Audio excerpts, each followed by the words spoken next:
This is the Future of Automotive with Steve Greenfield.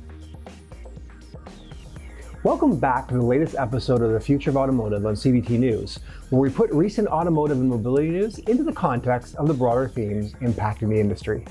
I'm Steve Greenfield from Automotive Ventures, and I'm glad that you could join us. Well, there's growing concern in the US and Europe about the threat of Chinese-made vehicles on the legacy automakers, despite the recent announcement from the White House that EV tariffs are increasing from 25% to 100%.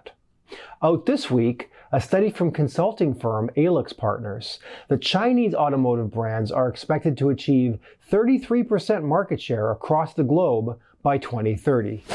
The Chinese made a big, successful strategic bet over the past decade that EVs would become the dominant drivetrain globally, and as a result, locked up the vast majority of battery production and the related battery supply chain.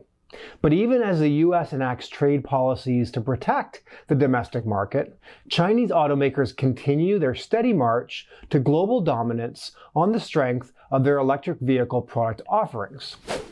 What AlixPartners described as an overtime culture in China enables companies to release new vehicles and product updates faster than their overseas rivals.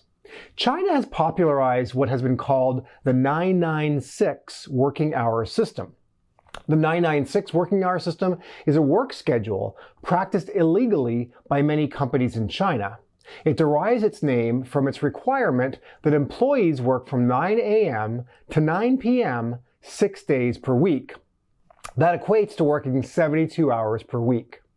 A number of mainland Chinese internet companies have adopted this system as their official work schedule. Critics argue that the 996 working hour system is a violation of Chinese labor law, and some have even called it modern slavery.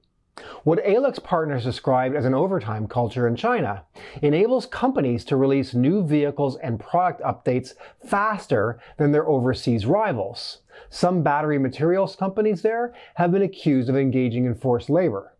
Since 2019, the 996 issue has been met with growing discontent within China, but despite official promises to get rid of the system, it is still widespread in the country. AlixPartners found that Chinese brands' share of the automotive market is expected to double in Europe to 12% by 2030, and more than double in Russia up to 69%. The firm anticipates Chinese brand share to triple in Central America and South America to 28%, and nearly quadruple in the Middle East and Africa to 39%. Chinese brands are also expected to achieve more than 30% market share in South Asia and Southeast Asia, up from only 3% this year. Both US and European tariffs are likely only buying time and nothing more. Eventually, with the establishment of local production, especially in Europe, tariffs may prove to be only a short-term band-aid against the Chinese onslaught. As the US erects prohibitive tariffs against Chinese EVs, it will protect the legacy automakers in the short term. But if China continues to out-innovate the US in terms of EV and battery technology, and the world shifts towards EVs as the dominant drivetrain of the future, protecting legacy automakers from forced competition and innovation may just be delaying their inevitable demise. So with that, let's transition to our companies to watch. Every week, we highlight interesting companies in the automotive technology space to keep an eye on. If you read my weekly Intel report, we showcase a company to watch and take the opportunity here on this segment each week to share that company with you.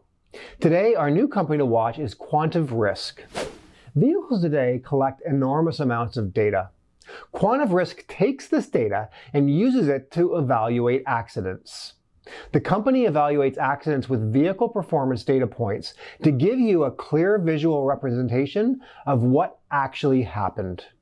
Quantive Risk can quickly learn how an accident happened, not by some person's version of how it happened, but by the actual data in the vehicle and in the cloud.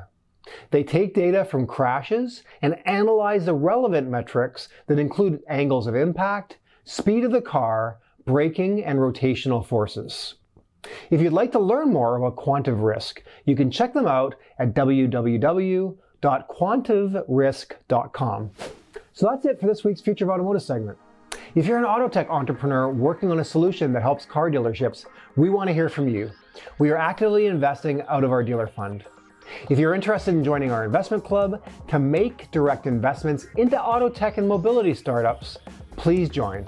There's no obligation to start seeing our deal flow, and we continue to have attractive investment deals available to our members.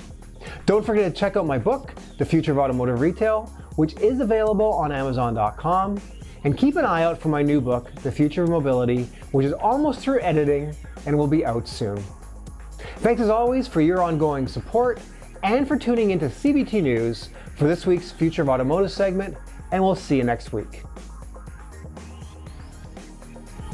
Thanks for watching The Future of Automotive with Steve Greenfield.